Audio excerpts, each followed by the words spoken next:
Bienvenue sur le podcast Mise en lumière holistique. Ce podcast a pour but de rendre accessible et surtout compréhensible le développement personnel, l'univers de l'énergétique et la spiritualité. Mise en lumière holistique est là pour vous apporter des clés de compréhension dans votre cheminement intérieur spirituel. Des clés pour avancer, comprendre et œuvrer sur vous-même. Je suis Véronique Thorezin, coach, mentor et thérapeute holistique quantique. Et c'est la maladie, une sclérose en plaques, maladie neurologique dont je suis atteinte depuis plus de 15 ans, qui m'a permis de découvrir et plonger dans le monde énergétique il y a plus de 10 ans maintenant. De par mes propres expériences, mes connaissances acquises, mes compréhensions qui sont devenues aujourd'hui mon expertise, je vous accompagne avec ce podcast pour un moment de partage, afin de vous permettre de transformer votre monde intérieur et votre vie pour retrouver votre pouvoir intérieur et votre souveraineté. Chaque semaine, seul ou avec des intervenants, j'aborderai de nombreux aspects de l'univers énergétique, tels le lâcher-prise, la confiance en soi, les différents plans de conscience, la médecine traditionnelle chinoise, ainsi que bien d'autres pratiques de la spiritualité. Et surtout, une notion chère à mon cœur, l'ancrage, la clé de votre être. Je vous souhaite la bienvenue pour ce moment d'écoute. Vous êtes un corps, une âme et un esprit.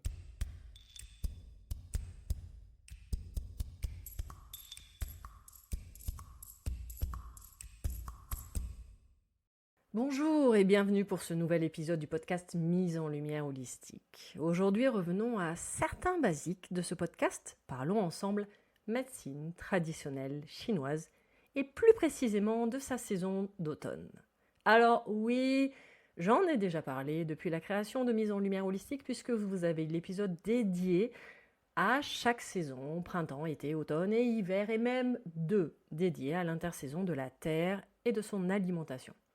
Alors non, le but aujourd'hui n'est pas de répéter ce que j'ai déjà dit dans l'épisode 25 dédié à l'automne, donc avant tout, je vous laisse le découvrir ou le redécouvrir, car aujourd'hui, je ne vais que compléter certains aspects de la saison, de ses organes principaux, c'est-à-dire le poumon et le gros intestin, et approfondir un peu plus l'alimentation et surtout les saveurs à privilégier lors de l'automne en version médecine traditionnelle chinoise.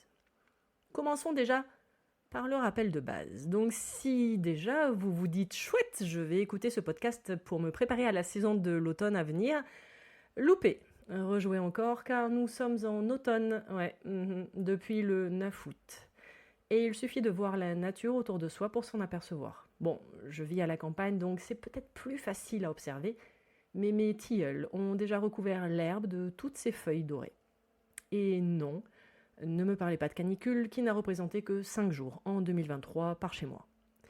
En effet, le cycle des saisons en MTC n'est absolument pas le même que celui que nous pouvons connaître en Occident.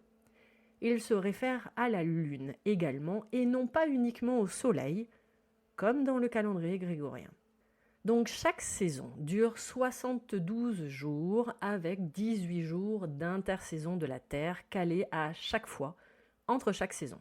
Une version de la MTC, mais également l'intersaison à la fin de l'été, aux alentours de septembre, l'équivalent de l'été indien.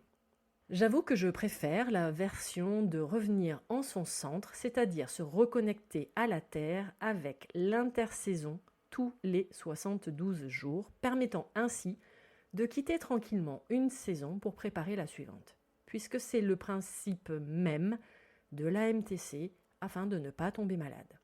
Puisque le but de ces médecines, chinoises, tibétaines, vietnamiennes, l'Ayurveda, est d'être préventive.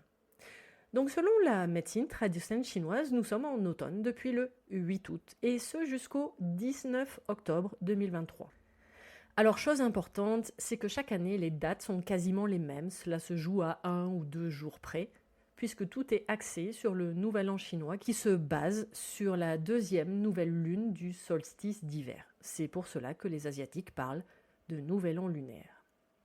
Voyons maintenant le cycle de l'automne et son importance dans vos énergies du moment, puisque vous êtes venus pour cela.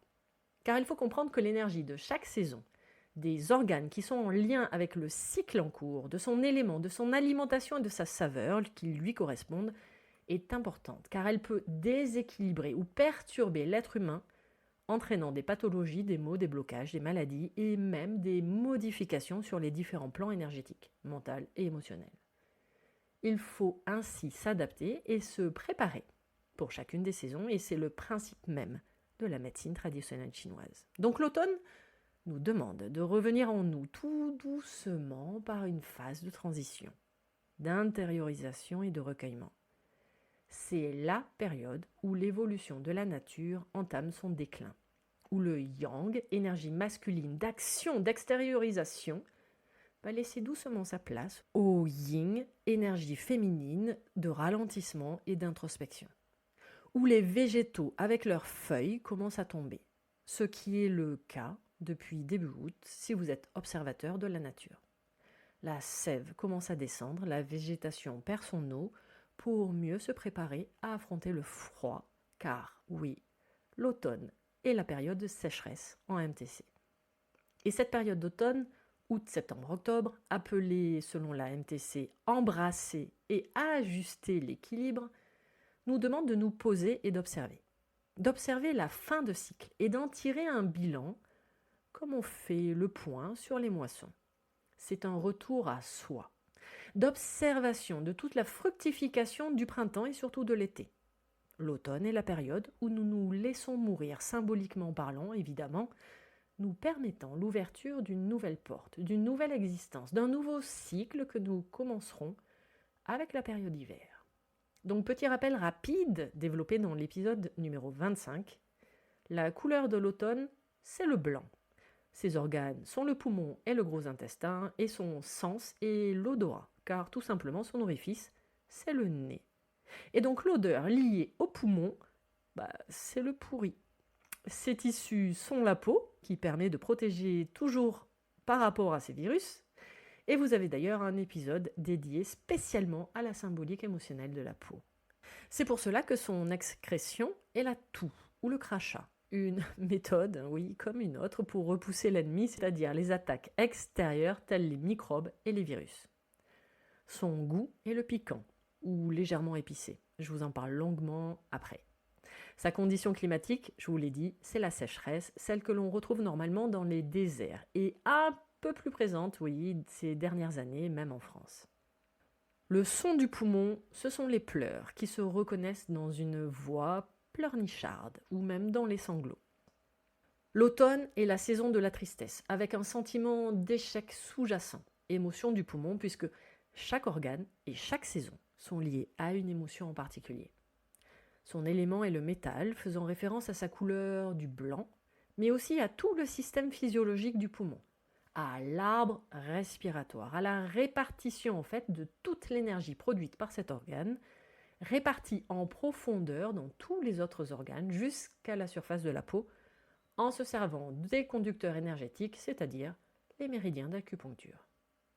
Voyons rapidement quelques différentes fonctions du poumon, organe principal donc de la saison d'automne, qui sont beaucoup plus développées en détail dans le précédent épisode numéro 25 dédié à l'automne. Et surtout, le poumon est considéré comme le premier ministre du gouvernement de votre corps, avec le cœur comme empereur.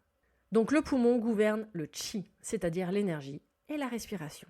Il s'ouvre au nez, c'est pour cela qu'il est responsable de l'air inhalé servant d'intermédiaire entre l'organisme, l'intérieur et son environnement extérieur. Avec un qi fort du poumon, la respiration sera normale et un odorat suffisant. Si par contre le système de protection du poumon est attaqué, le nez va se mettre à couler, accompagné d'éternuements, afin d'extérioriser et d'empêcher les attaques externes.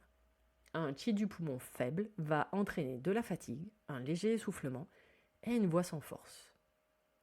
Le poumon gouverne également la voie des os, et donc gouverne la peau par effet qui se coule, car le poumon travaille main dans la main avec le rein. En médecine traditionnelle chinoise, les organes sont d'ailleurs associés avec des entrailles, formant comme une paire. Et le poumon est associé au gros intestin, qui a pour fonction principale la transformation. C'est-à-dire que vous voyez votre gros intestin un peu comme votre composteur interne.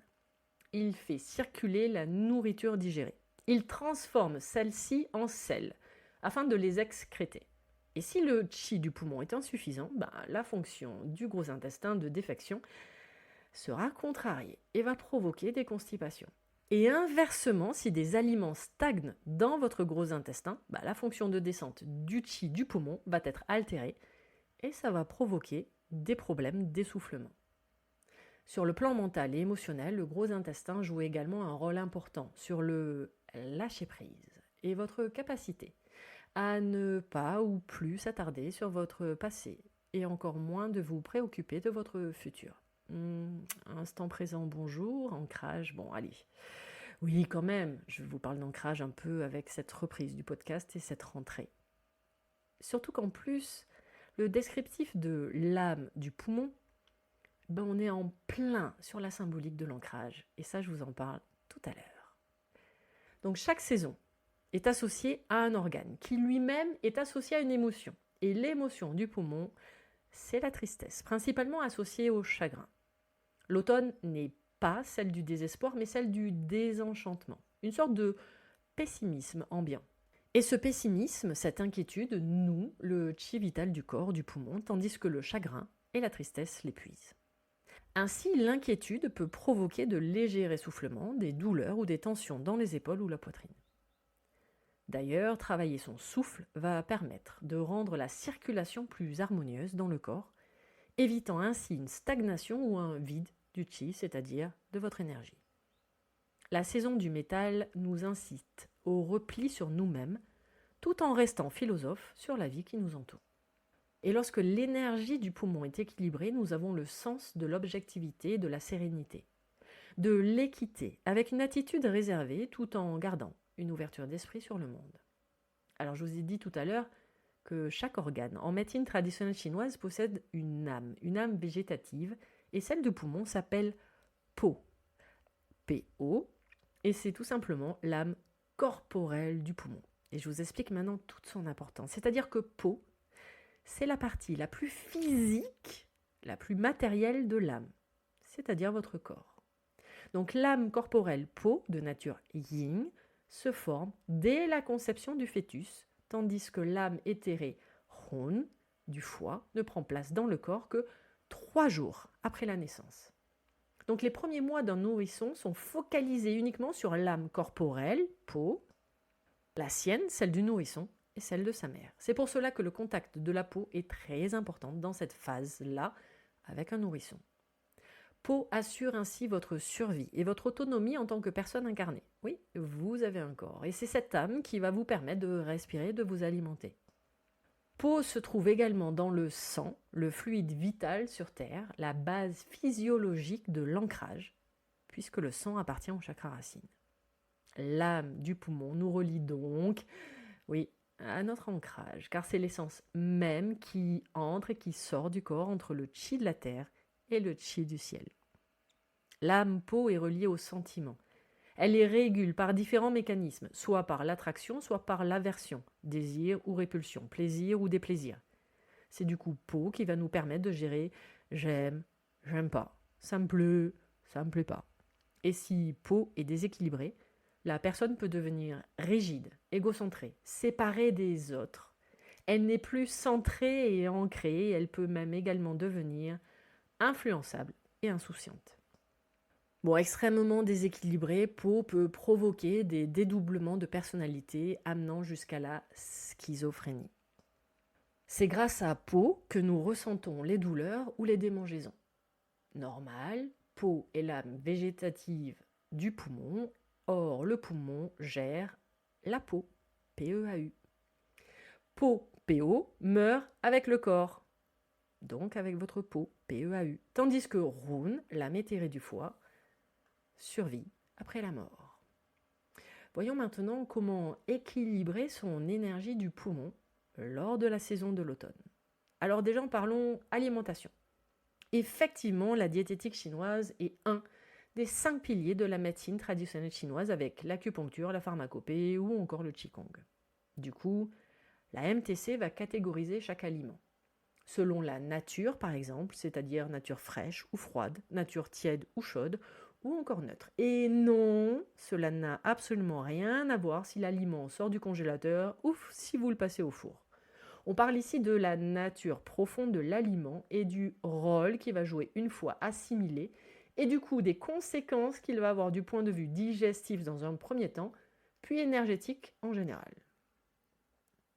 Les aliments de nature froide vont avoir pour fonction de ralentir les fonctions organiques ou d'agir lorsque l'on observe en soin de la chaleur dans le corps comme de l'inflammation.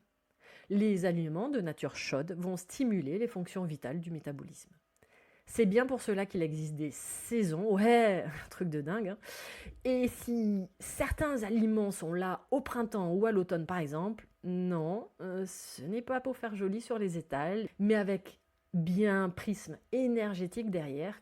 Et que oui, manger des aliments contre nature, c'est-à-dire pas du tout en adéquation avec le cycle de la saison et surtout votre nature intérieure, vous allez avoir des déséquilibres alimentaires pouvant se traduire dans un premier temps de manière flagrante, c'est-à-dire aucune énergie, ou alors même des blocages ou des troubles divers. Je viens de vous parler de la nature des aliments, mais ils sont également associés à une saveur, qui va être à privilégier selon les saisons, les cycles, toujours pareil en fait. La saveur acide est la saison du printemps avec le foie et la VB pour ses organes. La saveur amère avec la saison d'été, avec le cœur et l'intestin grêle pour ses organes. La saveur douce de l'intersaison de la terre, vous avez d'ailleurs un épisode entièrement dédié à son alimentation, avec la rate et l'estomac. La saveur salée est la saison d'hiver pour le rein et la vessie. Et la saveur piquante pour la saison d'automne.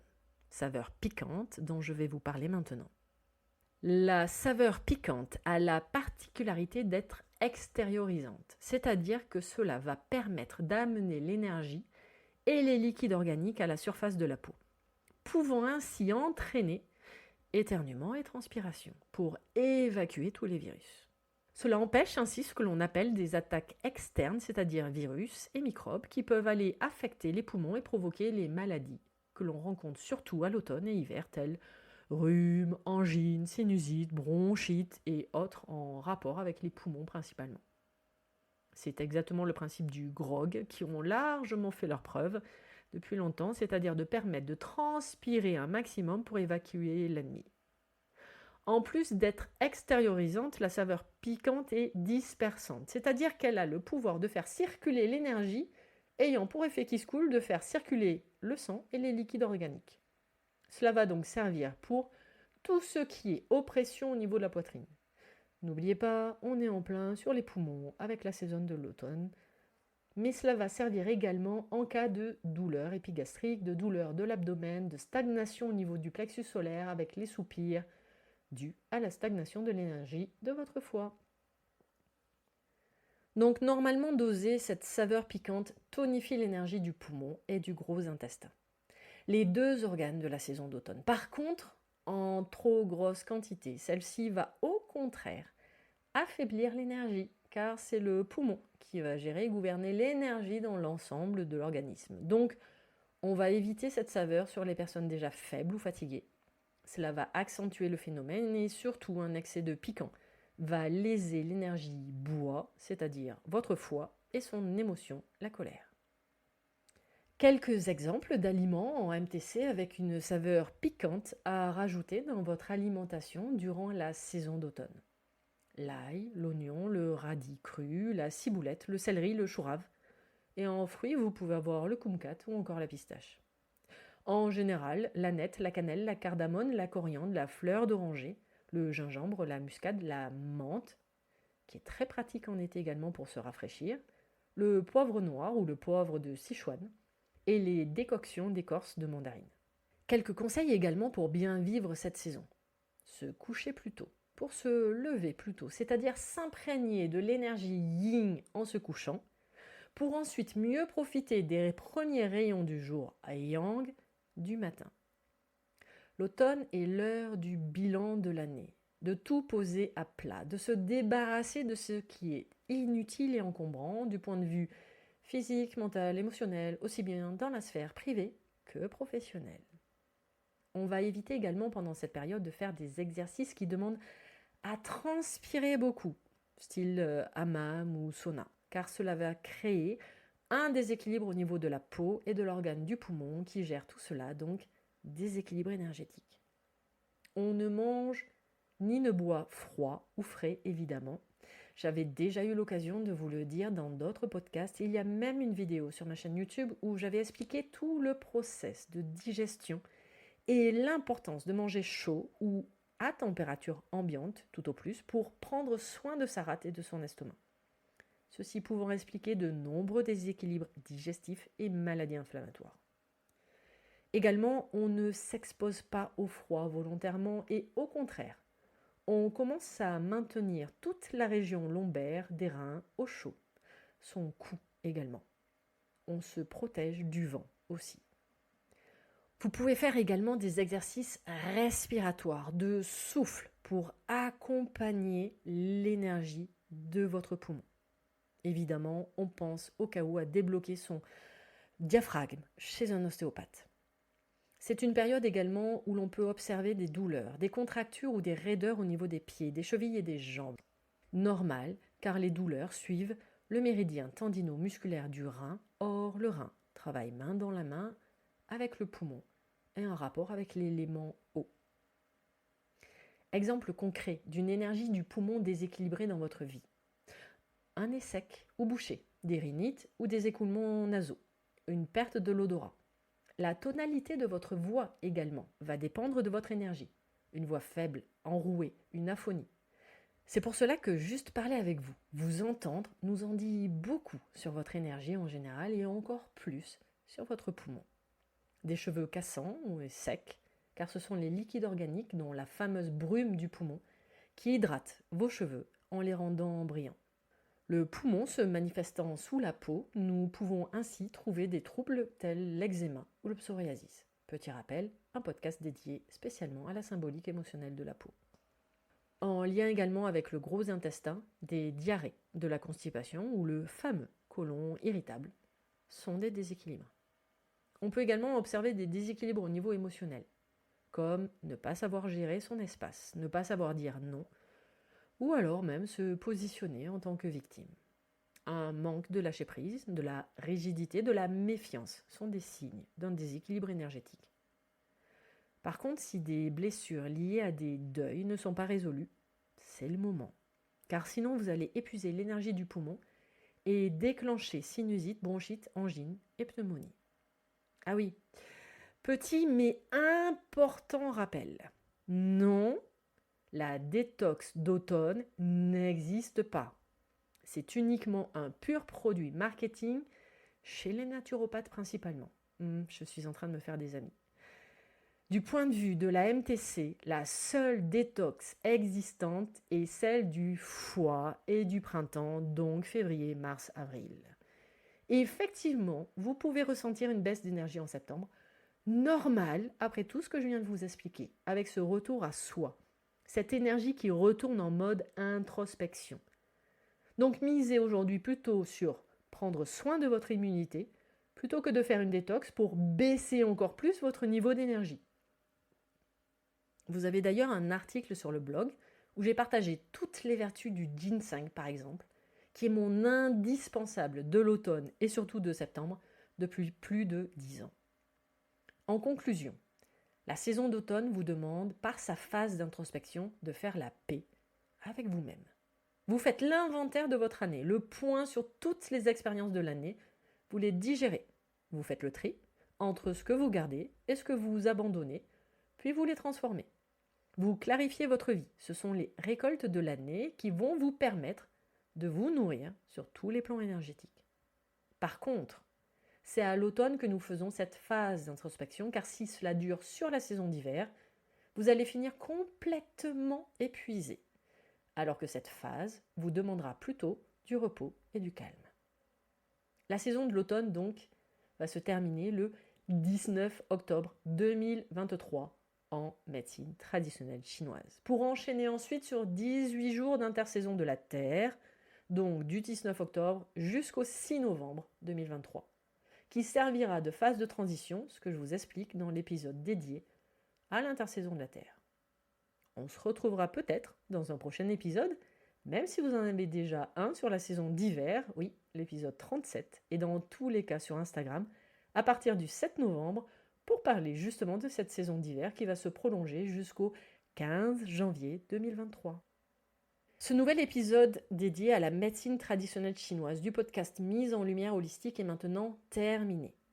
J'espère vous avoir éclairé un peu plus sur cette saison d'automne et surtout, je n'ai fait que compléter de nombreuses informations de l'épisode 25, afin que vous viviez cette saison d'automne avec le plus de sérénité et de lâcher prise possible. Vous pouvez écouter tous les autres épisodes sur les différentes plateformes d'écoute ainsi que sur ma chaîne YouTube. Retrouvez-moi sur Instagram également, où je partage mon expertise au quotidien et toutes mes prestations coaching, initiation Reiki en ligne et même des soins audio quantiques sur mon site internet www.veroniquetoraisin.fr. Tous les liens pour me retrouver seront mis dans le descriptif de l'épisode. Nouveauté également, vous pouvez vous inscrire à ma newsletter mensuelle pour recevoir des nouvelles énergétiques régulièrement et également vous avez à disposition gratuitement le e-book que j'ai créé sur la notion énergétique chère à mon cœur, l'ancrage, afin de comprendre cette notion spirituelle différemment. À vos prochaines écoutes, à nos prochaines aventures, merveilleux moments à vous et à très vite dans un prochain épisode.